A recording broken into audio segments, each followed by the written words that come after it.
From the days of globalization, the world has been described as a global village. Economies were entangled, and what happens in one part of the world affected the rest. With the onset of the global pandemic, some countries were affected more than others, while some have focused on what is called localization.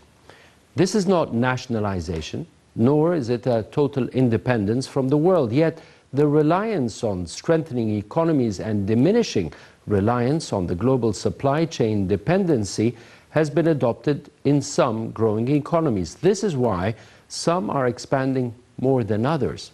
And this is according to the major international financial institutions that set the economic benchmarks. Good evening. Welcome to the Business Insider. I'm Ayman Salah. Our weekly program tackles events and affecting economies and business, and we aim to bring you the inside story.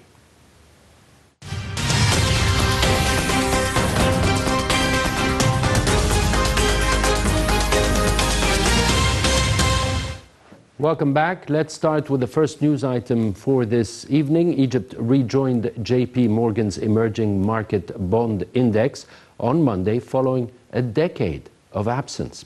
This could bring new passive flows into the local debt market. 14 EGP bonds worth around $26 billion have been added to the JP Morgan GBI Emerging Markets Global Diversified Index, giving Egypt a weighting of 1.85%, according to the Finance Ministry. The bonds have an average yield of 14.9% and a maturity of 2.9 years, and have also been added to the JBI Emerging Markets Broad Diversified Index with a 1.47% weighting, and the GBI AGG Diversified Index with a weighting of 0.24%.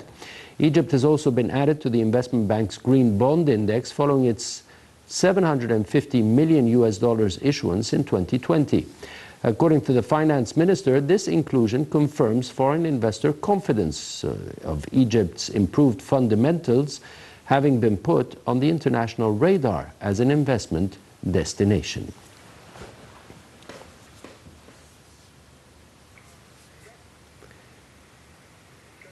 And the second and final news item for this evening is that Egypt will sell $5 billion in foreign currency bond in the fiscal year 2022-2023.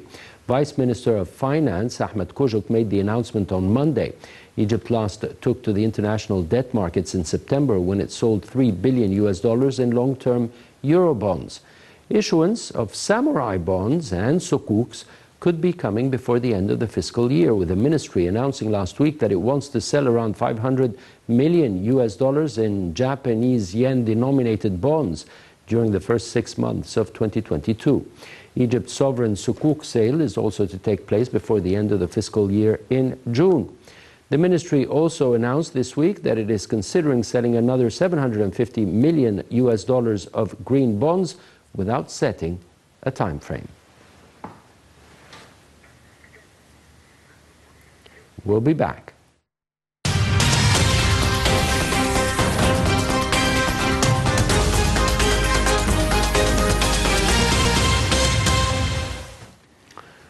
Welcome back. You're watching the Business Insider here on Nile TV International. Tonight I have the pleasure to be joined by a renowned professor. She is Dr. May Batran. She is a political and future foresight expert. A pleasure having you with us on the show tonight. Always a pleasure being here. And talking about the topic tonight, when we talk about a conflict that might have effects, economic effects on economies around the world, it's always good to have a foresight expert to tell us what can come out of developments in certain fields. Let's watch this report and then start our discussion. We'll be back. Invasion of Ukraine by neighboring Russia would be felt across a number of markets, from wheat and energy prices and the region's sovereign dollar bonds to safe haven assets. Inflation at multi-decade highs and impending interest rate rises have made for a bad month for bond markets, but an outright Russian-Ukraine conflict could change that. A major risk event usually sees investors rushing back to bonds, which represent the safest assets on the planet. And this time may not be different, even if a Russian invasion of Ukraine's risk further fanning oil prices and therefore inflation. Other safe havens include gold, already at 2-month peaks, as well as the yen. Moreover, an interruption to the flow of grain out of the Black Sea region is likely to have a major impact on prices and add further fuel to food inflation at a time when its affordability is a major concern across the globe following the economic damage caused by COVID-19 pandemic. 4 major exporters, Ukraine, Russia, Kazakhstan and Romania, ship grains from ports in the Black Sea, which could face disruptions from any military action or sanctions. Ukraine is also projected to be the world's 3rd largest exporter for corn in the 2021 to 2022 season and 4th largest exporter of wheat, while Russia is the world's top wheat exporter. The geopolitical risks that have risen in recent months in the Black Sea region could influence wheat prices. On the energy front, markets are likely to be hit if tensions turn into conflict. Europe relies on Russia for around 35% of its natural gas, mostly coming through pipelines which cross Belarus and Poland to Germany and also through Ukraine. Markets would see natural gas exports from Russia to Western Europe likely significantly reduced both through Ukraine and Belarus in the event of sanctions and gas prices revisit at Q4 levels. Oil markets could also be affected.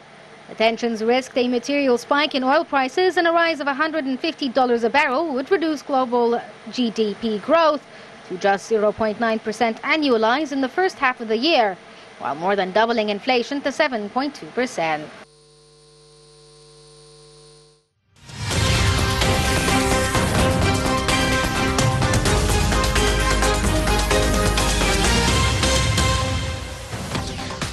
Welcome back to the Business Insider. Again, let me welcome Dr. Batran, political and future foresight expert. But it's not this title alone.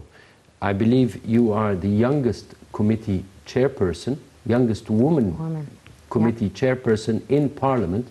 You were the former parliamentarian, a former parliamentarian, and former chairperson of the ICT committee in the last round in Parliament. 2015-2020 Parliament. Right, so it's a pleasure having you, and it's always a source of pride to have our women representing us in Parliament and in all the international and national events. Let's start with the issue at hand, the Ukraine crisis, which is developing. Of course, there are political repercussions to this issue, but our interest tonight is to tackle the economic repercussions, whether we're talking about the parties involved, we're talking about Ukraine, we're talking about Russia, we're talking about Europe, we're talking about the US, NATO, of course. And from the economic aspect, it has a lot of different issues that are involved. Let me start by asking you the origin of the conflict. I'm glad you're asking about, you're starting with the origin. I'll go even beyond the origin. I'll go to what was Ukraine. Ukraine was part of Russia historically. Ukraine before the Soviet Union. Ukraine from 1945 to 1991, Ukraine was the largest agricultural area of the late Soviet Union. So this will continue until today. It's being an agricultural hub because this is where a lot of wheat is produced and a lot of corn is produced. So, and Ukraine also has quite a lot of sea border with the Black Sea, and that is also an issue going to the future, today and to the future. Ukraine has always been as well an important port for Russia when it was part of the Soviet Union, and now it is an important port for export, not only of agricultural goods, but an entry point to that area of Europe. So Ukraine was a lot of things. 1945, 1991. After 1991, Ukraine started taking a lot of those positives from Russia and having it nationalized and internationalized out of Ukraine as a sovereign state. So that is an important starting point to look at. So Russia I don't want to say gave up, but a lot was taken, strategic advantage was taken from Russia 1991 at the collapse of the Soviet Union. Of course, the Russian bear, as we call Russian leadership, the Russian leadership now is trying to get its strategic advantage back. And the situation today, NATO, I want to also touch upon the NATO addition of various countries of former Russian states took more or less a 50-year period until it reached the point of, are we getting Ukraine back or not? The actual indicators, political indicators, showed that Ukraine is very near for reaching its goal of reaching and attaining its NATO goal. NATO membership. NATO membership, of course. And that, it took many, many years to do that. It took literally over half a century to do that. And that is very worrisome for Russia today. It concerns, it is considering it a national security issue, having NATO in its backyard. And not only in any backyard, but I wouldn't even call it a backyard. It's actually its front yard, and that's the issue. So for Russia, Ukraine is a main entry point and gateway to Russia from the world, from most of the Eastern world, the Black Sea, and through it to the Mediterranean. Strategic. So it's a very, very strategic position. Russia, of course, is extremely worried about the membership, the NATO membership of a country that is so near to it that, as I said, it might be considered the front yard of Russia to Europe and to the international trade as well. That brings us to the point at hand. And here I would ask you, how have the parties, namely Europe, the US, and Russia, reacted? Again, I'll go to a little bit to the origin part again. The Ukrainian people are divided into two portions. The portion that are pro the West, pro Europe, pro the NATO membership, and the other group, and pro to them the economic prowess of Ukraine. The other group is pro Mother Russia, pro our going back to our roots, pro being part of of a European power and becoming the power that might be, and that is, and in the making might be bigger as well. So these are the two people of Ukraine. And in the same way, so it's a political, cultural, and economic turmoil internally. The people who are thinking, the citizens and the groups and political parties thinking politics and economy rules versus culture and roots versus a different side of politics rules from the other side. And that is shown in the effect on an international level. There is the European effect, the European reactions to the conflict, and there is the American reaction to the conflict, and there is the rest of the world reaction to the conflict. Europe, from a strategic point of view, is linked to Ukraine and Russia on more than one front. The political and military part is definitely a component, but in order to do anything now in Europe with the cold and the harsh winters of the north of the world, you need gas. You need gas, and you need to be warm. You need heat. People in Europe, Russia supplies 30% of the gas going into Europe through Ukraine. That's the strategic point from both sides. So it's Russia's exit of an important strategic product such as gas, and it is the gas that keeps Europe warm, and it's 30% of the gas going into Europe and keeping people warm, functioning for political, for economy, for growth, so that is, Europe has a very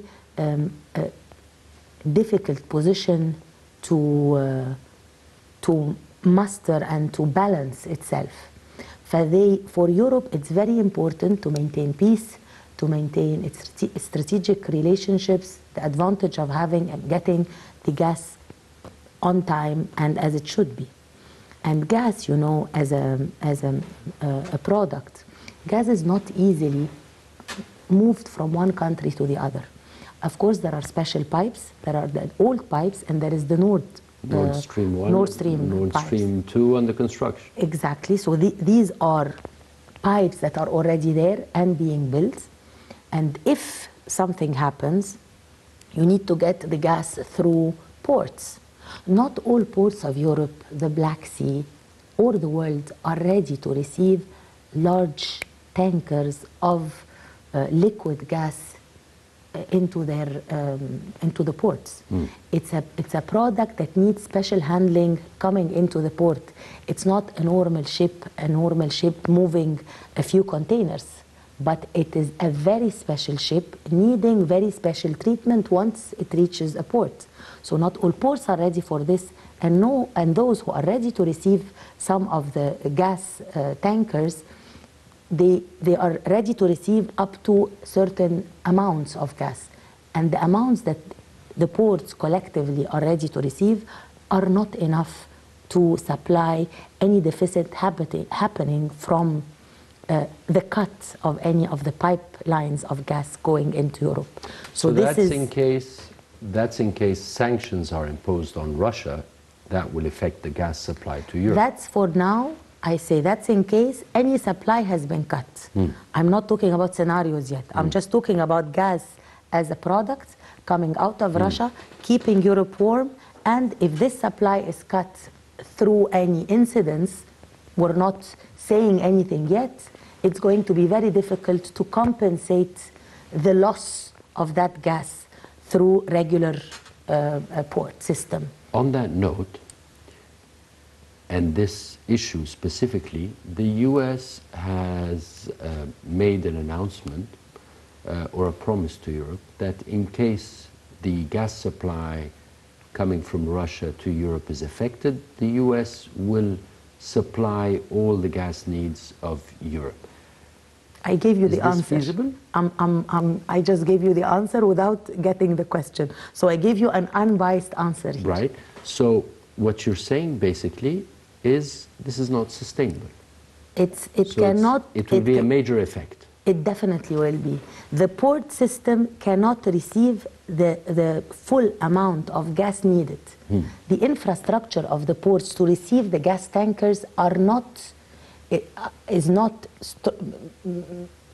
not the right size. But here we're not talking about the Black Sea, because the Black Sea definitely will not be the venue to supply gas from. The Mediterranean, and even the eastern side, further east, further east, the Atlantic, yes.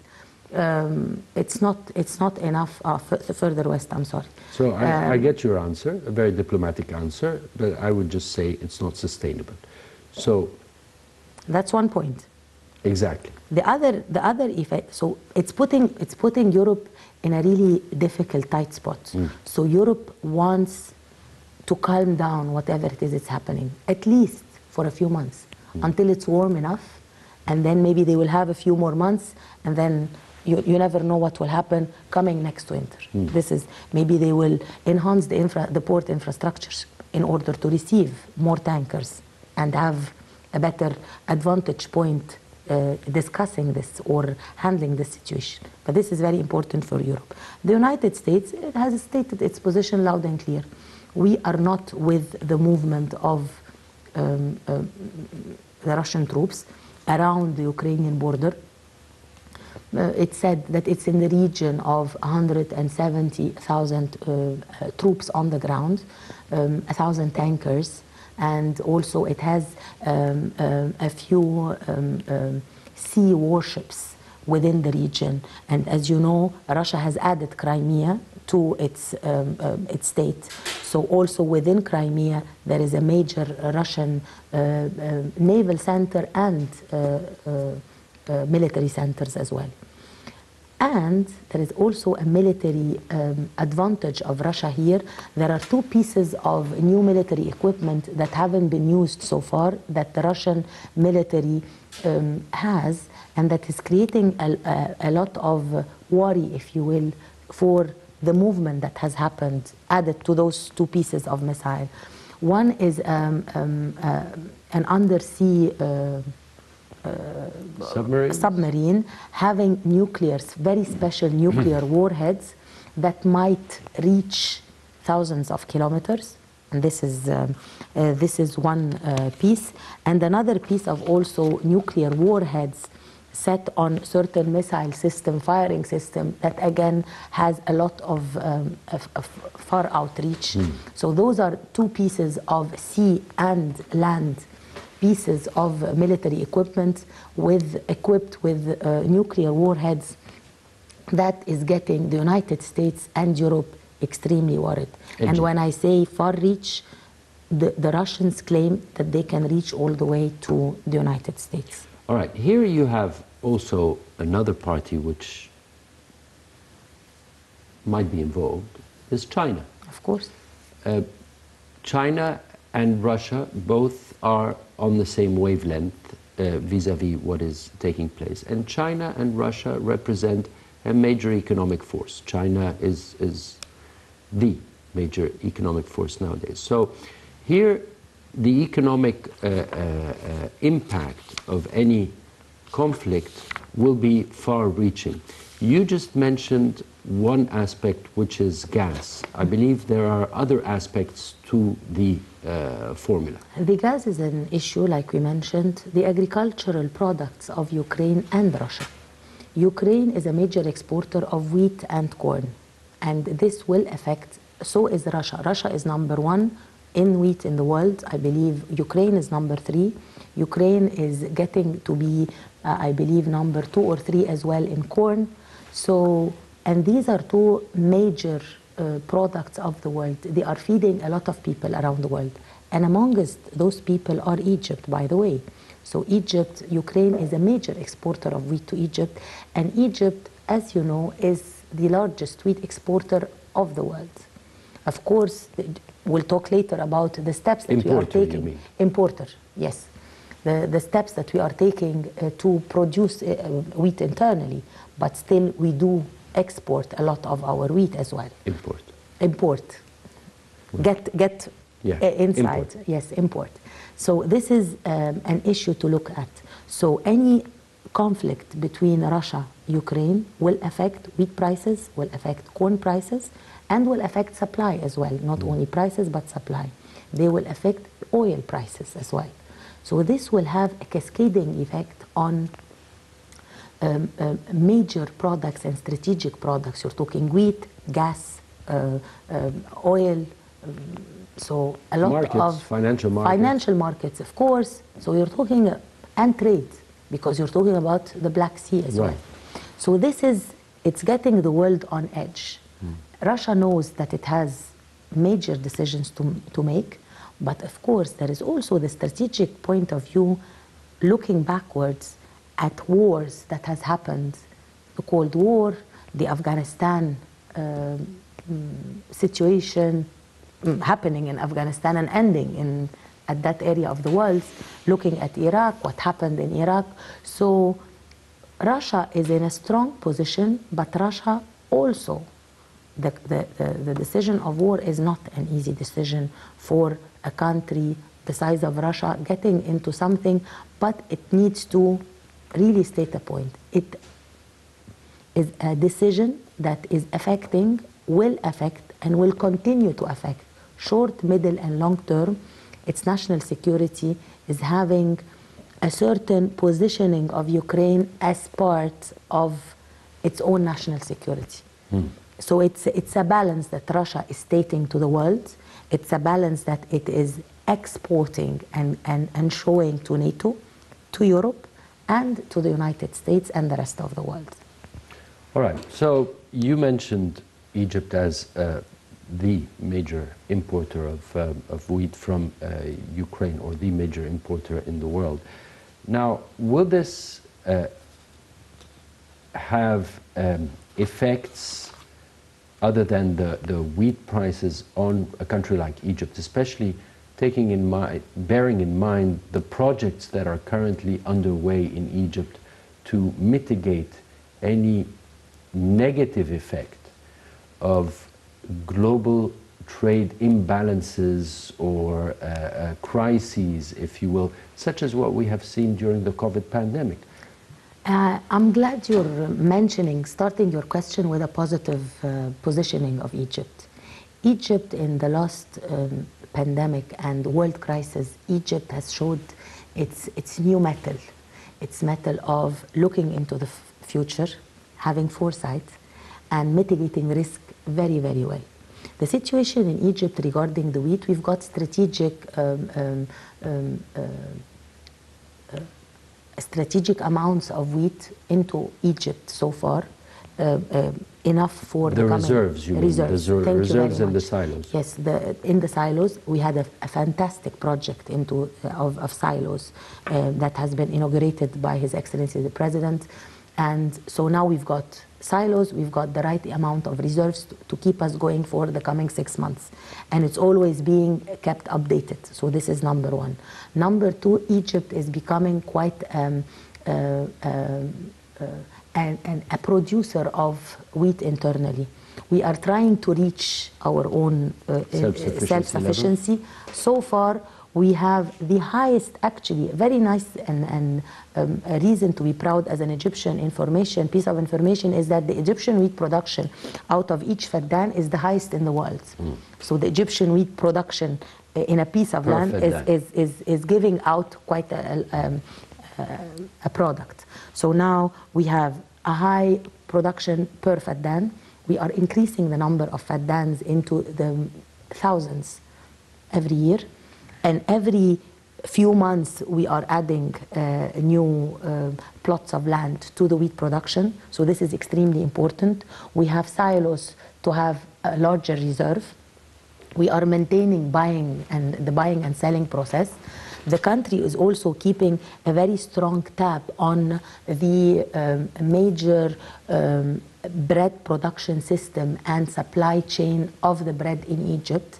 It is stopping a lot of, it's got a very strong now governance system governing the to decrease the supply. waste. Decrease waste, decrease corruption, so enhancing efficiency of the whole supply system, making sure bread is on our tables as Egyptians in the right size, in the right amount, at the right time. So internally, we have a lot of... so this will help mitigate the effect of any inflation in food prices if, in case the unwanted happens. Okay, so this is one. Yes. When you're talking about agriculture, what about the rest? The gas and the oil are both going to be affected, but again, in our country we have, I wouldn't say mitigated risk, but build our own internal infrastructure. Is that there are our oil and gas production has increased exponentially the last few years, particularly the gas production. So we are maintaining our self-sufficiency, which is very important.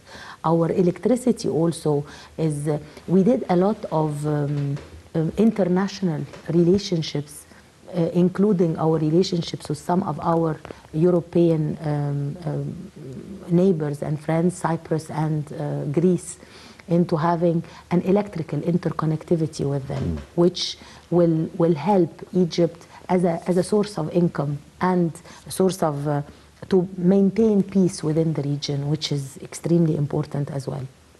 So all of these are not only mitigating but positioning Egypt geopolitically in a position of balance, of a core country that is important to a lot of its neighbors, whether they be African, European, and Arab, to maintain peace, which is our main direction as a country, is that we maintain rational peace in the region and the world. So rational, everything is thought about, the foresight of all decisions is thought about, the repercussions of decisions and of crises are thought about and are taken into consideration. So we're not a country of reaction anymore, we're a country of action. We've got our own internal financial, agricultural, and economical infrastructure that has helped maintain our weight geopolitical and solidify our positions geopolitically within our region and the world. That's important. So going back to the Ukraine-Russian issue, there are many scenarios. The scenario of maintaining the status quo, which is the last month is being enhanced by both sides. You can see the Russian movements and you can see the American reactions. You can see the Emir of Qatar in Washington making sure gas supplies is being, or gas reserves is being maintained and agreed upon. So there are movements. You can see Boris Johnson, the UK Prime Minister, in Ukraine, in Kiev. You can see the French today. They agreed that they will move some troops via NATO, French troops via NATO, into Romania. And the American announcement and the American announcement. So there is a lot of escalation. So escalation is one scenario. And escalation up to a point. Escalation can lead to a tipping point and then stopping. That's one scenario. Escalation to a tipping point of reaching a war situation. There was a policy of reaching the brinkmanship during the Trump era. Do you think this will repeat itself? I don't. And the resolution will be reached quickly? We have 10 seconds. The relationship, the Trump action, political and international action, is a little bit different, is far different from the Biden action. Will they stop at one point? According to my readings of the situation, I think it will reach the point where we're going to have economic sanctions, we're going to have a military answer to your reactions, but there will be a stop at one point. Dr. Mayer Batran, political and future foresight expert, former member of parliament, and the youngest committee chair, the chairperson of the ICT committee in the former round of parliament. It was a pleasure having you on the show here tonight. Thank you for your insights and your foresights. Pleasure being with you tonight. See you again same time next week. I'm Ayman Salah. Good night.